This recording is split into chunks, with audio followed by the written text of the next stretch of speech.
Good morning बच्चों। बेटा last video में आपने सीरीज एलसीआर सर्किट पढ़ा था, ठीक है। उस सर्किट के लिए आपने फेजर डायग्राम बनाया, मैंने इसको इरेज नहीं किया, एज इट इज रखा है। तो ये आपका फेजर डायग्राम है, कैसे हमने ड्रॉ किया। फिर हमने सीरीज एलसीआर सर्किट के लिए इम्पीडेंस की वैल्यू फाइंड आउट की, ये आपकी इम्पीडेंस की वैल्यू है, ठीक है। अब देखिए इसके कुछ बहुत ही इंपॉर्टेंट पॉइंट्स जो हम डिस्कस करेंगे, तो वो देखना ध्यान से आप। मैं डायग्राम को मिटा रही हूँ एक बार, फिर आपको दोबारा से दिखाऊंगी। एक्सप्रेशन आपको याद हो जानी चाहिए, इम्पीडेंस की वैल्यू क्या है ये आपके पास, ठीक है। देखिए फेजर डायग्राम फटाफट से एक बार रिवाइज हो जाएगा। फेजर डायग्राम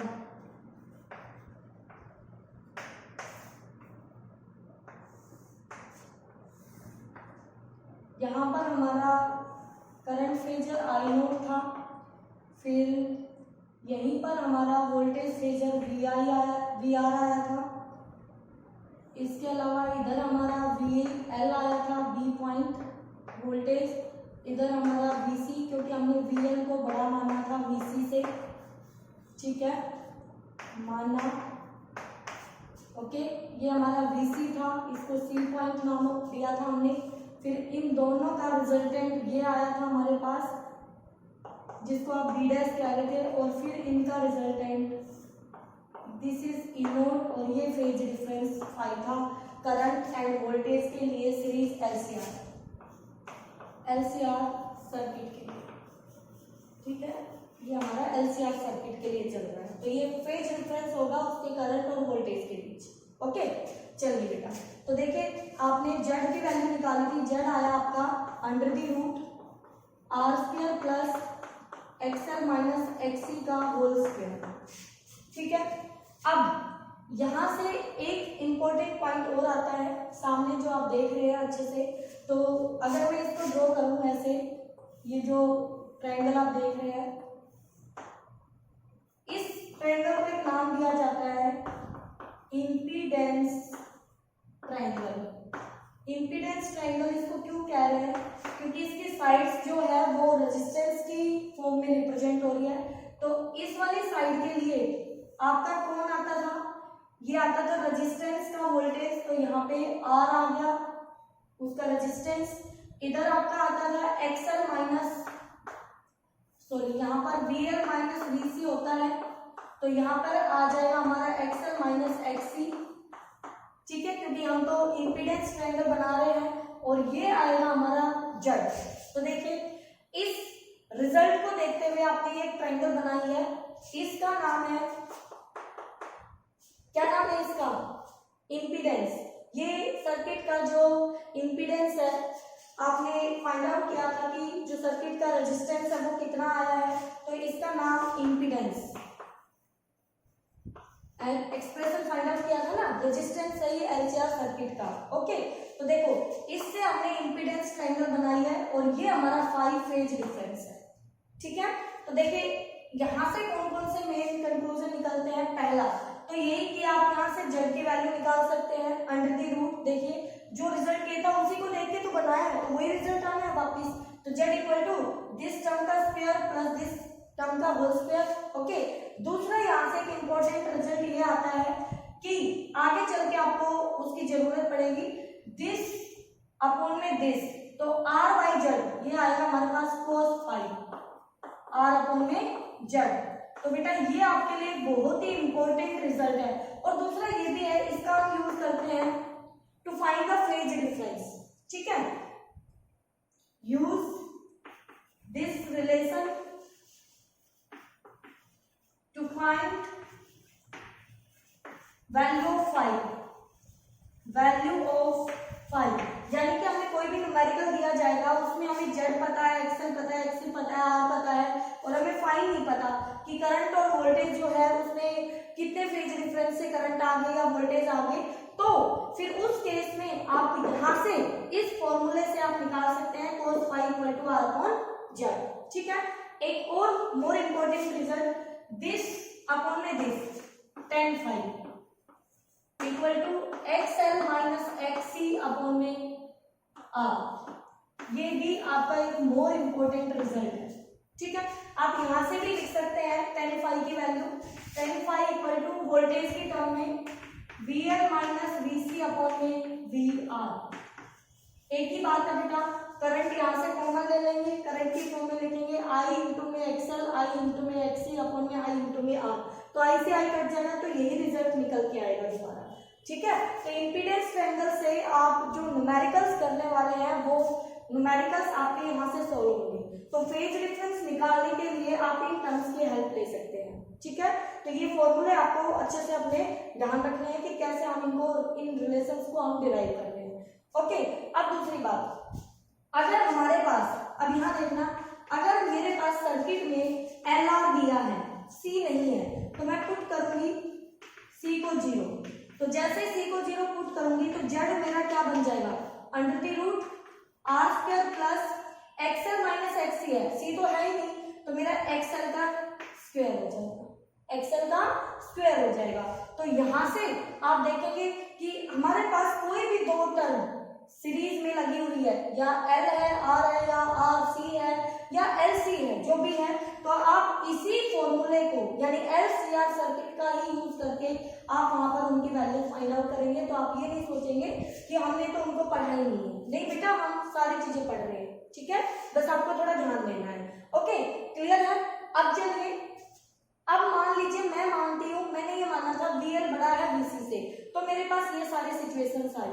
ओके, अब अगर मैं मान लूं, यहाँ पर अलग से आपको दिखाती हूँ कि कैसा डायग्राम बनेगा।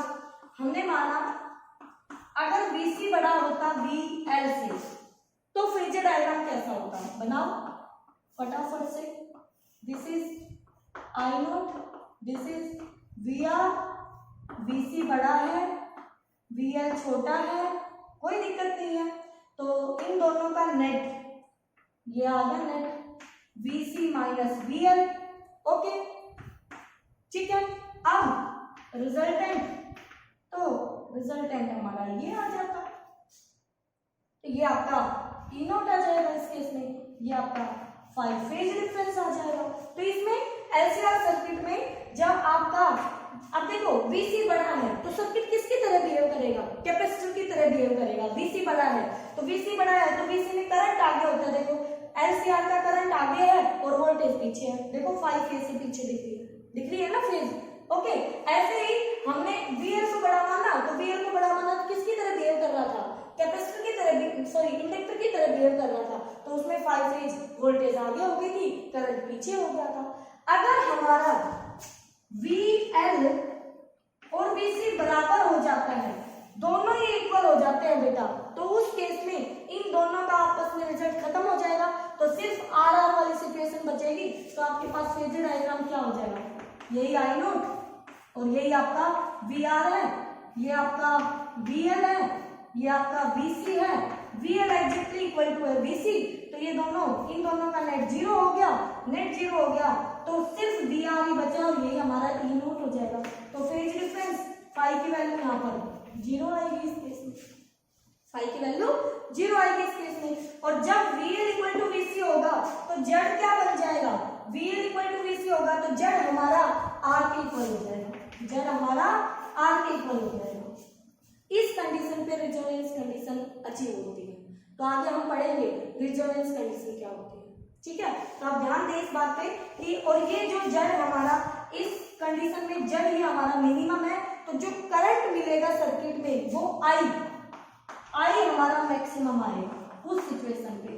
ठीक है बेटा, बहुत ही इजी टॉपिक है, समझोगे तो, और रटने की कोशिश करोगे तो फिर ये आपको आपकी लेवल से बाहर हो जाएगा बेटा, क्योंकि टर्म्स इतनी है कि इनको रटना इतना इजी नहीं होगा आपके लिए। ठीक है, बात समझ में आ रही है? तो मैंने कितने इंपॉर्टेंट क्वेश्चन आपको बताए कि इन तीनों सीरीज LCR में उनका जो वोल्टेज ड्रॉप होता है, उनका क्रॉस, उनका अलजेब्राइक सम उनकी अप्लाइड वोल्टेज से ज्यादा हो सकता है, तो उनकी जो अप्लाइड वोल्टेज होती है वो उनके इंडिविजुअल वोल्टेजेस का वेक्टर सम होती है, ये आप ध्यान रखिए। ठीक है, बहुत ही इंपॉर्टेंट क्वेश्चन बनते हैं इसके ऊपर। चलिए, अब आपको देखना है बेटा, एक न्यूमेरिकल देखते हैं हम। न्यूमेरिकल में क्या दिया है हमें, ध्यान से देखिएगा।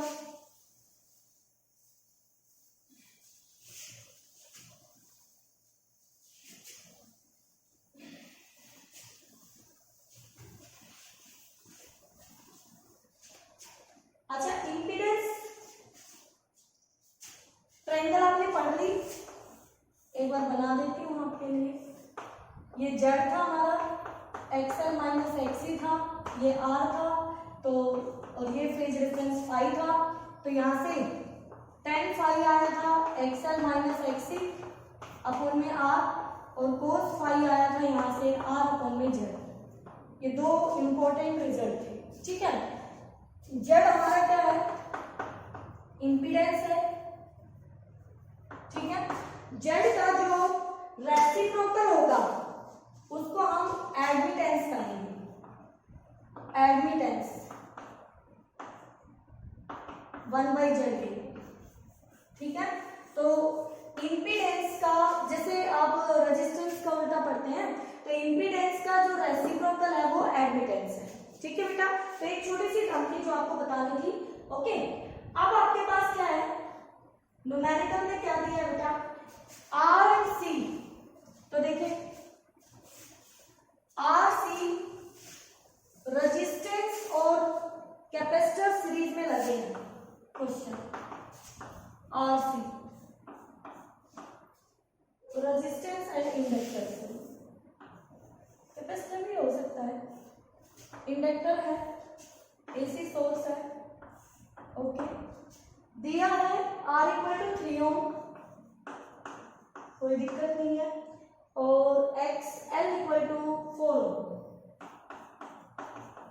ओम, ठीक है। R = 3 ओम, XL = 4 ओम, और E जो दिया है वो है हमारे पास 200 sin ओमेगा t + 30। ये हमारी वोल्टेज दी है, अप्लाइड एसी वोल्टेज, और हमें फाइंड आउट करना है करंट के लिए रिलेशन, करंट की इक्वेशन फाइंड आउट करनी है इसके लिए, ठीक है। शुरू करें, ओके। बड़े ही आराम से ध्यान से करना आपको। आर दिया है, इसमें जो करंट जाएगा, यहाँ पर जो करंट जाएगा, तो वो करंट पीक वैल्यू ढूंढिए उसको, क्योंकि इक्वेशन तो क्या आएगी आपके पास, आएगी I = I0 sine omega T, ये तो एज इट इज पूरा जो दिया है वो रहेगा, +30, और साथ में कोई प्लस जो भी है, प्लस माइनस जो भी आपका आता है, +5 फेज डिफरेंस, वो हम आगे देखेंगे कि प्लस होगा कि माइनस होगा, कि आगे है कि पीछे है, ठीक है। क्योंकि आरएल सर्किट है तो सी तो है नहीं, तो आपका क्या हो जाएगा, इंडक्टर की तरह बिहेव करेगा, इंडक्टर में करंट पीछे होता है तो माइनस आ जाएगा यहाँ पे, ठीक है। तो चलिए ध्यान से देखिए बेटा, अब यहाँ पर इस इक्वेशन से मुझे E0 की वैल्यू मिल गई है 200, ठीक है।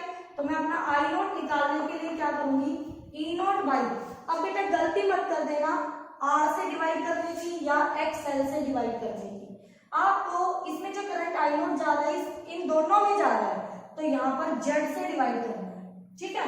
और Z की वैल्यू क्या होती है, E0 upon √R² plus XL minus XC, अब C तो है नहीं तो XL का स्क्वायर, ठीक है। तो यहाँ से आप निकाल सकते हैं E0 की वैल्यू 200 पुट की √R हमारा कितना है 3 का स्क्वायर 9, प्लस में XL कितना है 4 का स्क्वायर 16, तो 200 बाई √25, ये 5 आया, तो ये आ गया 40 एम्पियर, ठीक है। तो करंट आ गया मेरे पास 40 एम्पियर, पीक वैल्यू आई है, ठीक है।